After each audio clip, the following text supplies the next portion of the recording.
We're going to do a bit of rugby chatting in the middle of the Rugby World Cup. Try and do one every night, and we'll have a look at the games that have gone and obviously the games that are coming, and try and also spot something of value in the betting. First up, I think we've probably got a little bit of a split jury today, where Oracle Gavin in the middle is going to be very chuffed and very happy with his call on those dodgy Russians, and even some of us who got onto some of the early minuses on the Japs were definitely sweating it out. Gavin, how do you think that first game went? Obviously, I think Henrik and myself should pour us a shot of vodka here and celebrate your calls.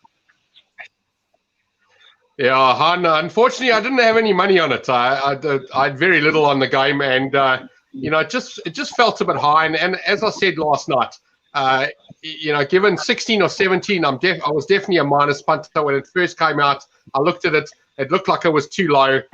Japan was having their first home game in the World Cup, and we always knew the opening ceremony and the full stadium was going to have an effect on the team. But as I said last night, I was under the impression that they'd sort of race to about a 20 or 25 point lead, and they'd pull the handbrake up and play a little bit of rugby, and it would sort of stick around there. So technically I was right and technically I was wrong, because they never really got to that 25 point lead at any point in the game. In fact, they were in a lot of trouble in the beginning.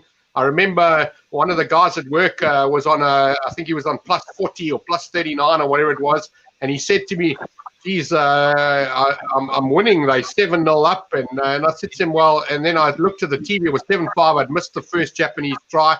And I said to him, here we're sitting with a 2-point game. And it's like, I think it was 27 minutes into the game. So Japan woke up very late in this match. And as you saw with those high balls, they had no idea what was going on. Maybe there was new lights they put in the stadium. I don't know what it was.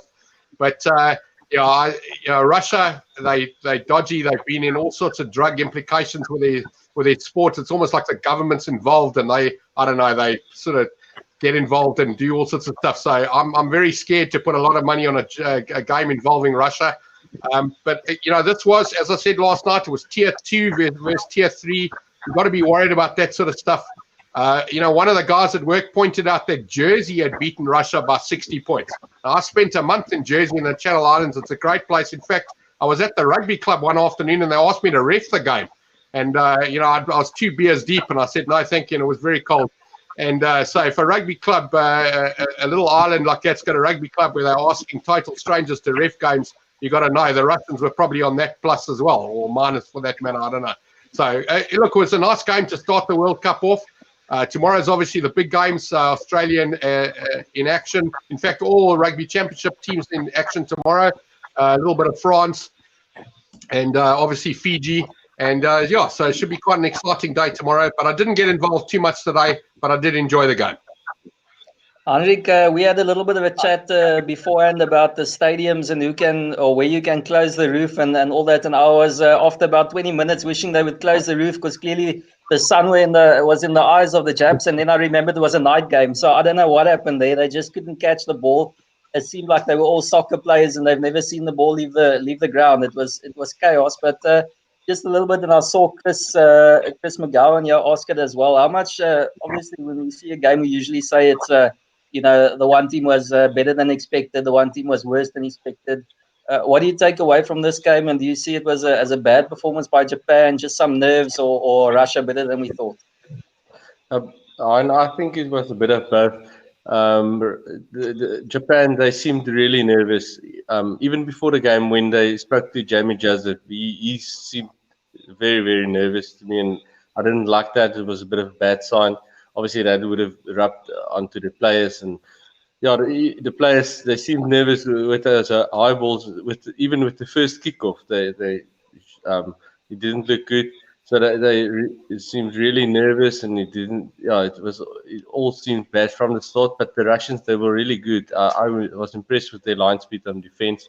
They put pressure on Japan. Japan couldn't get any space with the dangerous backs, and they couldn't get their fast play into it. So I was really impressed by the Russians actually, and they play Samoa in 4 days, and I'm not sure how we're gonna have a look at that game. It's gonna be tough because I don't really rate Samoa. So maybe if we can get a nice big plus on Russia there. it really seems like the Russians are up for this. Everybody expected him. Well, everybody except Gavin expected him to get a rollicking, but they gave up a really good show. And even the few times they got the ball, they looked really impressive. They had a few line breaks, and Japan had to scramble at the back, and they only scored the one try in the end, but they really threatened, and they looked like they can score a few tries. So yeah, I was impressed with the Russians, and Japan were bad to me. I'm not sure where I'm going with the Japan and Scotland game. Gavin told us last night we should not back Japan to beat Scotland. I was confident on Scotland going out in the group stages and Japan beating them, but I'm not sure now. Luckily Japan play Ireland next. Obviously Ireland should win that, but I think it should help Japan not being the favourites there as well. So I'll just see how that goes first. But yeah, it wasn't the best start. I was on the early minus from Japan, so luckily that came through for me. But I called the game wrong. I thought Japan would win by much more. Yeah.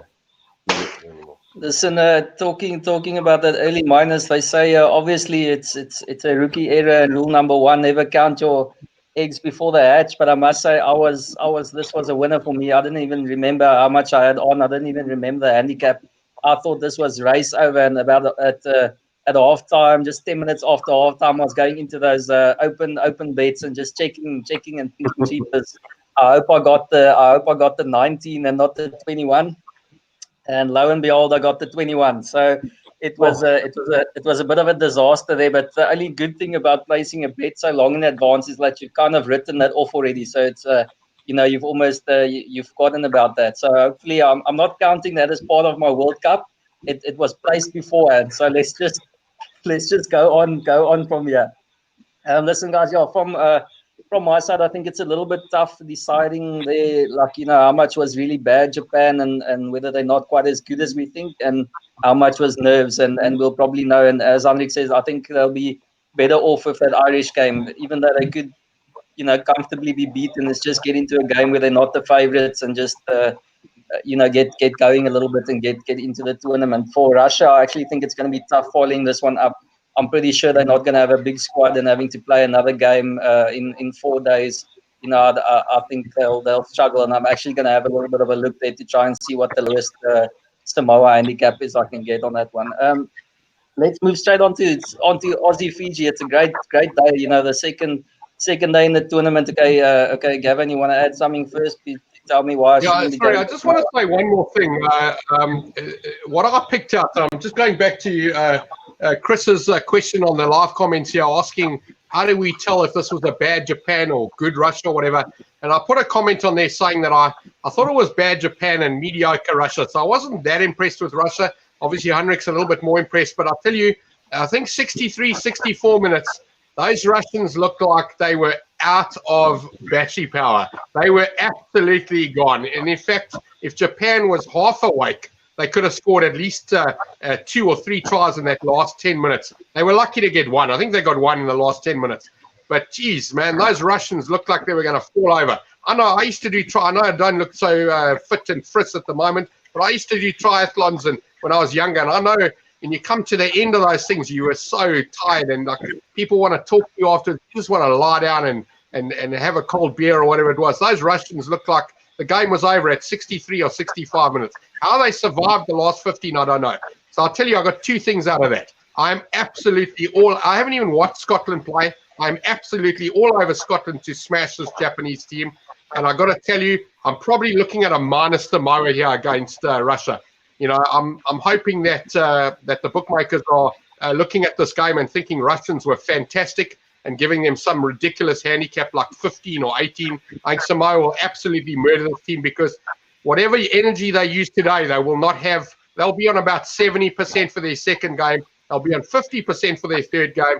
And whoever plays them last, I don't know, they might even break a record. These guys don't look like they can play 4 games in 3 weeks. They really don't.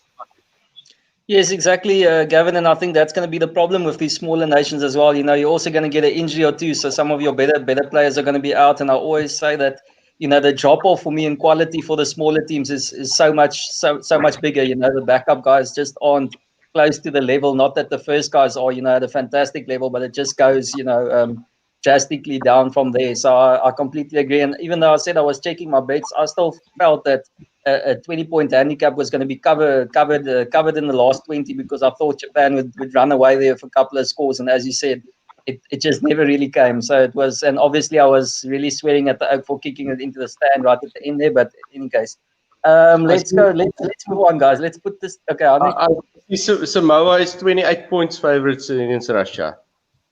Yeah, that's a bit I much. think they can win by 50, Henrik. Okay. Okay, listen, guys, let's go. As we said, tomorrow is a nice day with some. There's nothing that you don't want to watch actually. That's pretty good rugby coming up early morning. We don't even have to wait like we did today. Even though I did use the time trying to get my fantasy teams in order, so it was necessary. But Australia, Fiji kicking us off there. Henrik, I'm going to start you. The handicap is 14.5 is the best one I've seen. Decent looking Australian team that they've picked there. Which side of the fence you on? Yeah, I know. You're throwing the hospital post to me. I'm very unsure on this game, mate. Yes, I would have loved the bigger plus on the Fijians. There was but 17, 18 earlier, and it seems like there has been money for Fiji. If pushed, I'll probably go for Fiji on the plus as well, yeah. But I'm really not confident. I don't like that game. I like the other two games for tomorrow more. So yeah, just a small play for me on the plus on Fiji, and the points is well set here as well. I would love to go unders, but this is a game it's a closed stadium, and yeah, the Fijians. It's tough going unders with the Fijians, but you can't go overs in this World Cup. I think you should, if you're leaning overs in this World Cup, just don't have a bet, because you should just go unders every time. And yeah, like I said, I was going to say, guys, the one thing that had us all smiling, regardless of whether we were on Russia or on the home team this morning, was the fact that I think everything we said came to fruition there in that game, where the conditions really are tough. It is. I mean, it didn't even look like the warmest, most difficult day, but they were, those breaks. It didn't affect the time lag, but I just mean you could clearly see everyone was tired. You could clearly see it was difficult, really playing that running rugby that you want to do to score loads of tries.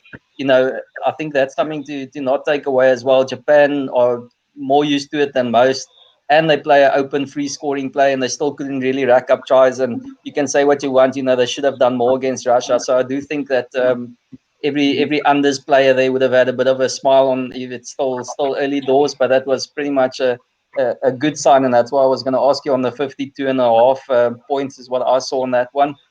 Oracle, do you think it's a sit out because you don't want to go overs, or do you think this is worth going unders on the 52 points firstly? Yeah, I'm not much of a points punter, just like Henrik said, sorry. If you're not sure, just go under. If you're very sure about a team, obviously go with the way you like it. But if you're not sure, go. I mean, we've got a saying in our industry, but as punters, I'm sure you've all said it before to somebody. They're trying to get something out of you, like they're trying to almost.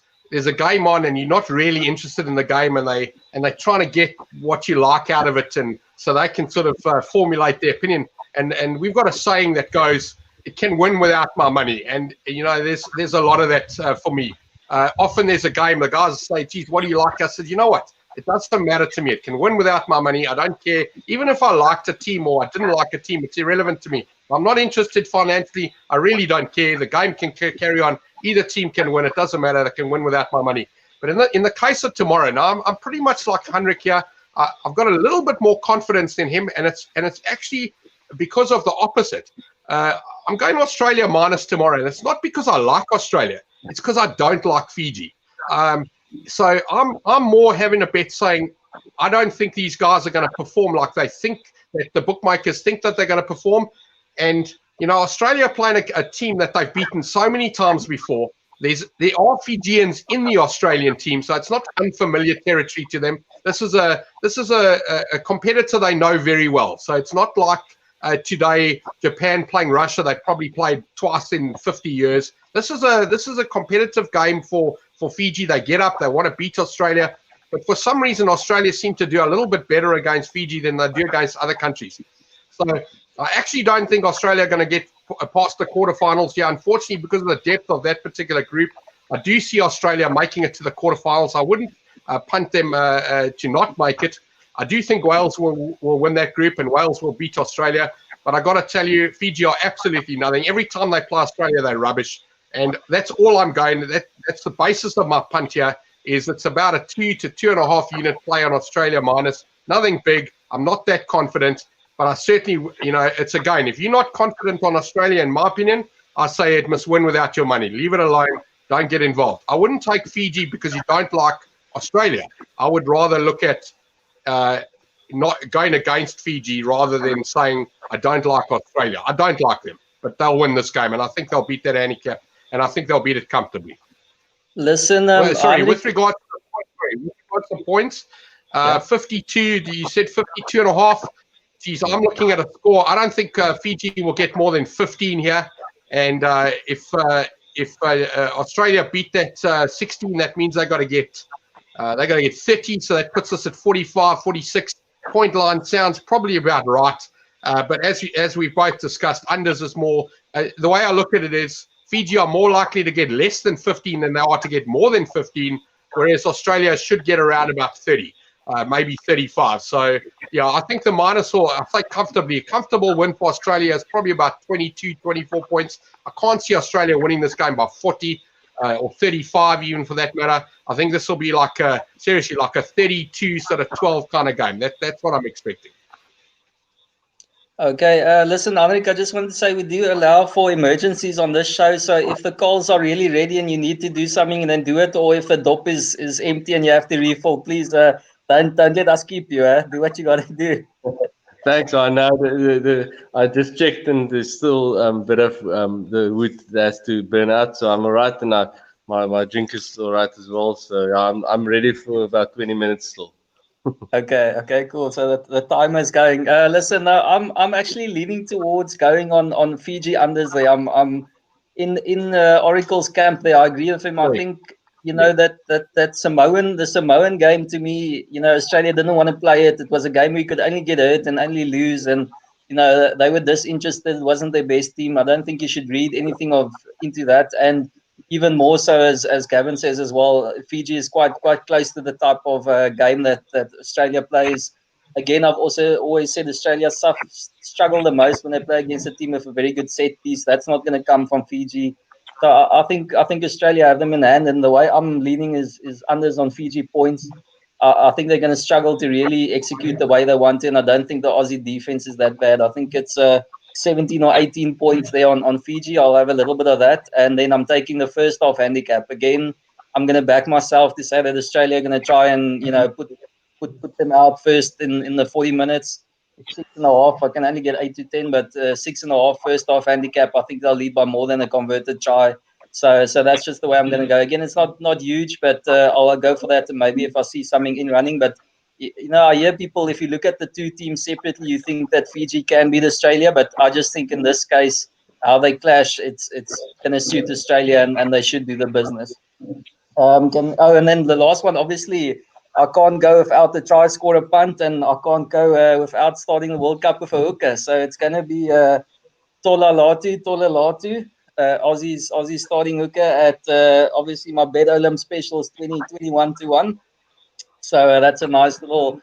I mean, I told someone on social today I don't like taking these try scorer bets if I don't think they're going to be a few tries. So that's the only rule I do have, and I do think the Aussies could score a couple, and the rolling maul is probably a decent shout against the Fijian team.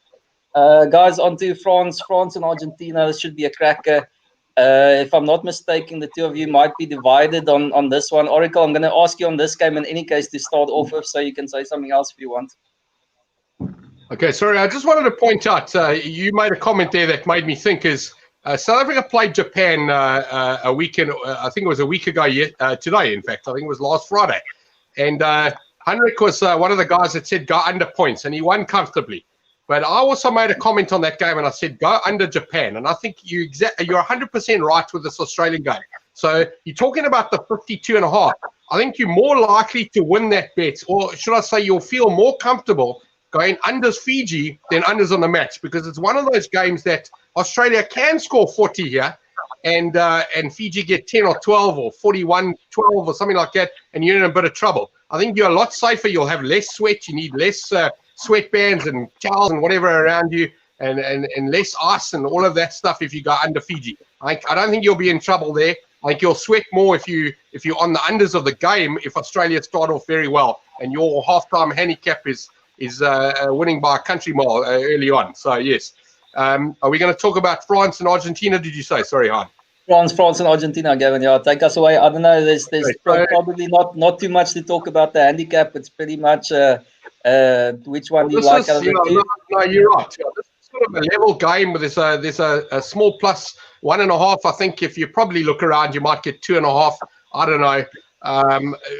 Argentina, you can back them on the board at 11-10, I suppose. Even money, I can't remember what I got, but I did back Argentina to win this game, and this is one of those bogey teams for France. That is, France have been down to Argentina and they've been beaten. Argentina have gone over to France and beaten them there. This is a team they're comfortable with. A lot of their players, I know not so much recently, but certainly in the past, have played in all of their different leagues in France. It's a well-known, they can probably all speak French fluently. There's no, for me, this game is, this is like playing your neighbor. This is a derby, in fact, almost. And Argentina have definitely got over the last 10 or 12 years, have definitely got the upper hand.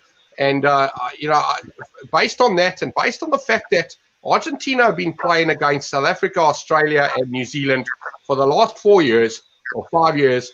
And, you watched that game last year when Argentina played in New Zealand. And I know they lost by 15. And I remember the commentator saying at 81 minutes or whatever was on the screen, he said, if you've just turned on now, this is not this score doesn't reflect this match. New Zealand were leading the game, I think, by 8 points or 11 points for most of the match. Argentina were definitely in that game. I know they sent a sort of a B or B and a half sort of team this year to the championship. If it wasn't for an intercept try, they would have lost the game. Argentina get up for these games, and because they've been playing competitive matches, more competitive than I believe France have. I just think that they definitely runners in this match. So this is exactly one of those things I was talking about just now. If you're not prepared to back Argentina, then you must just watch the game, because I can't back France in this match. So I'm forced into a situation where I either back Argentina or I have no bet. But I like Argentina enough to have a go at them, and I make this my second best bet of the weekend, and I'm definitely backing Argentina. I haven't bothered with a 1.5. I think if I remember correctly, I got 1.15, so 11.5 to 10. That's my bet. I've got it. I'm standing on it. I'm not switching. I don't care what anyone says. I'm all over Argentina here. It's like 3.5 to 4 units, and I can't see France winning this game. Hendrik, I have a feeling you differ. Yeah, I backed Argentina at 15-10 about 2 months ago. And then they were really poor in the Rugby Championship, and France looked very good in their warm-up games. And then, I called off Argentina, and I actually backed France at 8-10, and I backed them in such a way that not just to cover, so much so that I want France to win tomorrow. And I'm going to put some more money on France. I like France here. Their defense looked very good in the warm-up games. I like the punt at 9. My only concerns are Intermac at 10 and Fakatawa at 13. That's a bit of a concern for me, but they looked all right, and Argentina will get murdered in the scrums. They've always had a bad scrum, and France actually currently have a very good scrum. So I think the set pieces might be a bit of a problem for Argentina. And we all know where rugby gets won and lost in the forwards. It's just this Argentina team, ever since Super Rugby, they've shown me nothing to back them. So I'm on the French here. I'm not very strong. I'm medium confidence here, but I'm pretty confident that France will win this game. So and I think you can get about 17-20 for them to win the game. Yeah, I was going to say 17-20 is the best I saw. I must say I'm with everyone pretty much in the comments as well. Is Intermark is a little bit of a worry for me at 10, and not having Fufana there. It's a big setback in the centres as well. So I'm a little bit concerned. And obviously, you just have that French factor. You never really know which French team is gonna pitch up on the day. So I don't think anyone can really back France with a heck of a lot of confidence. And I was the same. I was on Argentina early doors, switched back to France, and at this stage, I think I'm pretty much on what I call Super Brew. I think my only interest is going to be having to decide which one I'm going to pick on Super Brew, because I think it's going to be pretty much a very big call. This you're either going to be right at the top of the standings, or you're going to be right at the bottom out of two of those games tomorrow. It's going to be pretty crucial. Um, yeah, What's as the I what is said, the point line in the scratch, huh? Very low, 40, very low. 41 and a half, Gavin. I was going to go onto that now. I was like, I immediately had to look at that to try and say, okay, maybe I can have a punt there. That could be safer. But geez, that's, your levels are just a little bit, it's a bit tight for me. So I'm still, I was actually going to say, I don't know if you guys enjoy that kind of market, but I was leaning towards, if I do go, and I'm probably going to just have a little one on France, it's going to be France 1-12. I don't see, So that's this one. this one winning by a big margin. So I think I'll have a little nibble on France 1-12, and that's probably going to be the only one. And then obviously I have to have a little try scorer, and Dupont. I've already picked him as my top French try scorer, but I think he's going to snipe around there for a try. I've got him at 3-1 with better limit to score anytime. So I've got the little man in there. Hopefully he can get me one. Anything else on that game, guys? Yeah, as I said, I think we all pretty much think it's going to be close. I think Gavin is probably the most confident out of the three of us here, either way. And I must say, the one thing that does worry me a little bit is that first game in Argentina, that they pushed the All Blacks really close. We said they haven't showed anything since Super Rugby, but that first game, I must say, they probably should have won that one. So, and then maybe we could have been singing a different tune. So hopefully they're not going to be reverting to that kind of style. If there's nothing else, Henrik, can we go to the big one involving the team that jerseys you've got on there? Yes. Handicap at probably, if you really look around, 6 or 7, eh? Yeah, I see it's come into about 5 now with most bookmakers. If you really scratch around, you can probably get about 6.5 still. Yeah, I like South Africa on the plus here, but I'm still going for my bet that I suggested last night. Either team by 1-7. I think that this will be close. Oracle will probably tell us that the Box can win by more than 7, but I think this should be a close game. Um, so I'm at those odds. I see it's come into 1.35. It was 1.45 to 1. Now 1.35 to 1 for either team to win by 7 or the draw. I think that's good value, and you don't have to go too big on that because you're getting more than even money.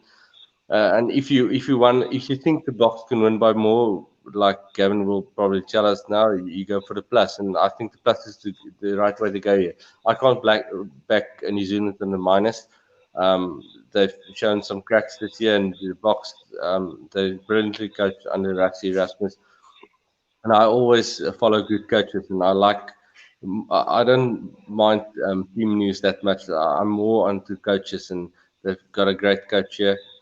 Steve Hansen has been in the job for a long time now, but I think Rassie is a better coach than Steve Hansen. So yeah, the plus and the any team by 1-7. And the points I see the I'm just quickly going to touch on the points as well. I see the points about 43 and a half. I'll probably go under on that, but it's also much lower than I was hoping for. I was hoping for close to 50. The bookmakers are onto us here for the World Cup. But yeah, both teams have solid defenses. South Africa's rush defense has worked well. The smaller than what I wanted to go, but I'll go have a small go under 43 and a half as well. I saw some Heinrich just before the show. I'm not sure who it was, but the best I've seen is 45.5 there. So that's worth it for someone who likes the points go there.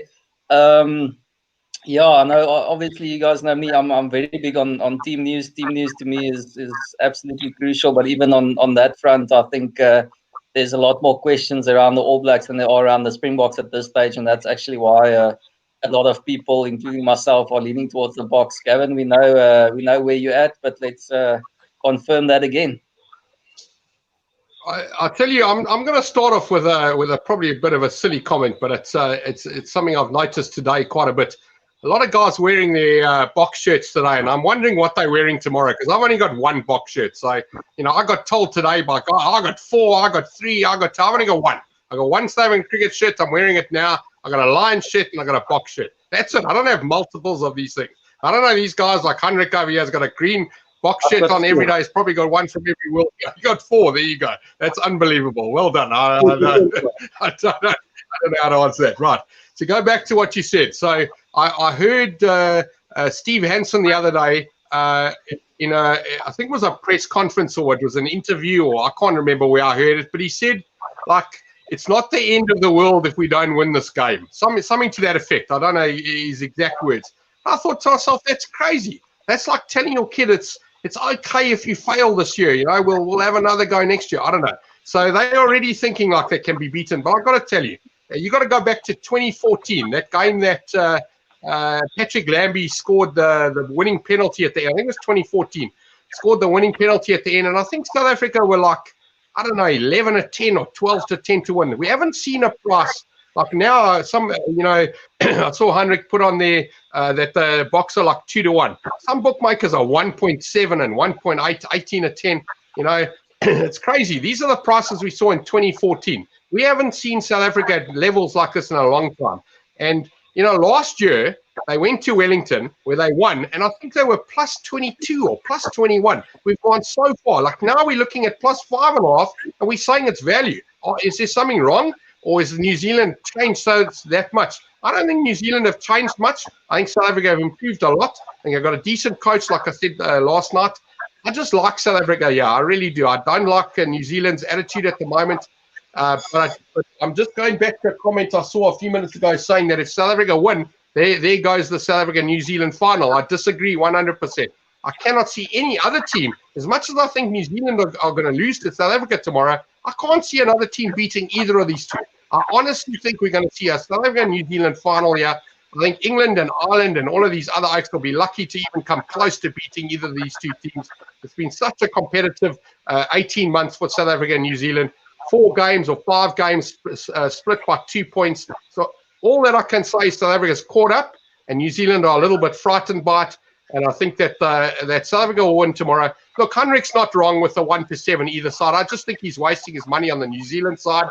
And there is a chance that South Africa can win this game by 8 or 9. But honestly, I wouldn't be taking any bigger minuses. I'm not looking for any 3 or 4 or 5-1. South Africa's about minus 15 or whatever. I think that is a waste of money. Of course, it can arrive, but it's hugely unlikely. In fact, the price doesn't reflect the probability. I think this is going to be a close win for South Africa, something between the 3 and 9 points. So, yeah, a 7-point win, a 5-point win, a 6-point win, even a 2-point win is possible. I just think South Africa got the edge here, and they'll win it, and that's it. And it is my best bet of the weekend. And I'm going to tell you that it's on price. I don't even feel like it. It's weird. You look at the price and you go, geez, last year we got this team at 10-1 or 12-1 or 18 or 20 or whatever they were to win the game. I don't know. We're looking at 2-1 here and we're thinking it's great. I do think it's great. It feels big. It just feels too big. It feels like it should be a 9-10 game. But, we've gone years since we saw a 9-10 game between the two. So, yes, I am all over South Africa. It's the basis of a lot of my bets. I've got Group B winners. I've got South Africa to win tomorrow. What I haven't done is I haven't taken the plus. I've gone for South Africa here on the board to win the game. I didn't even bother with a 5 or 6 or 7. I didn't bother with it.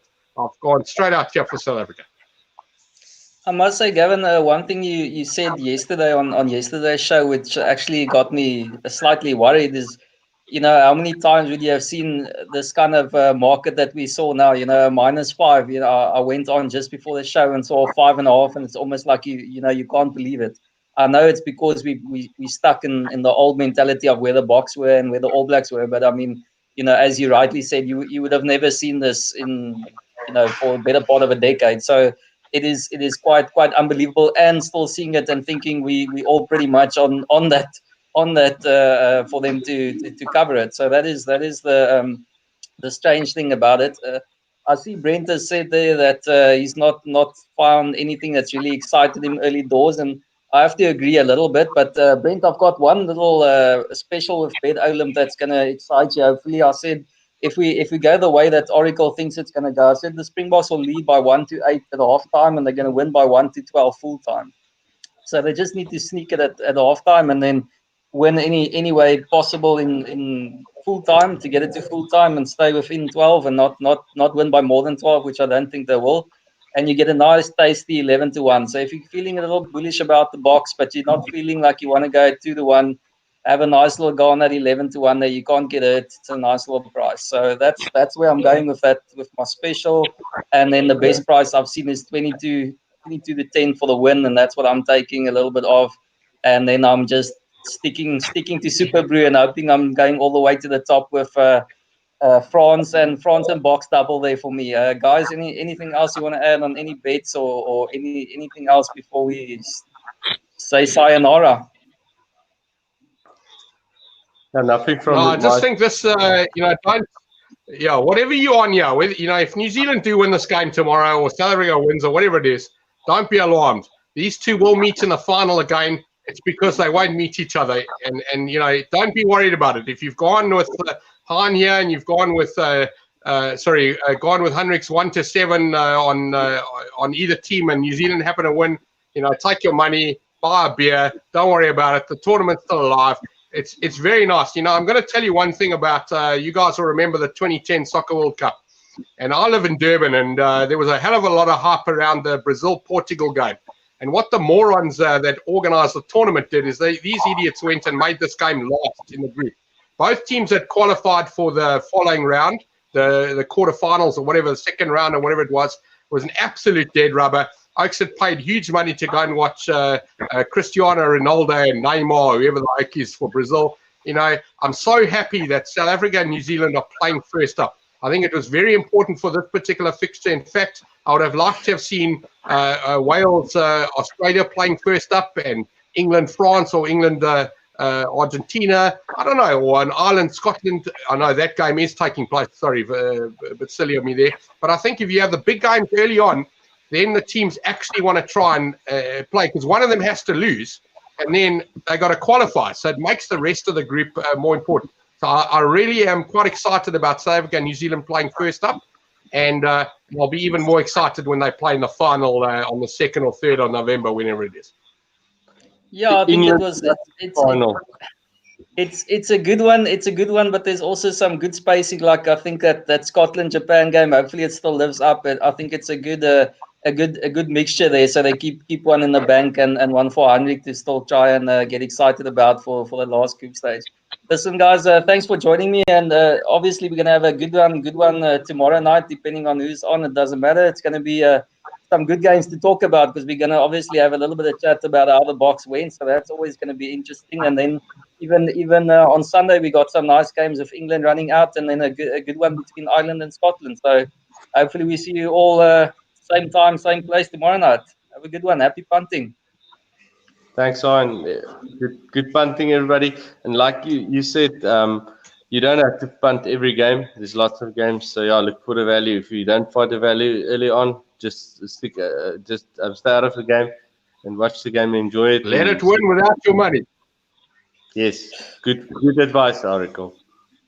Cheers, guys. Have a good one. Bye.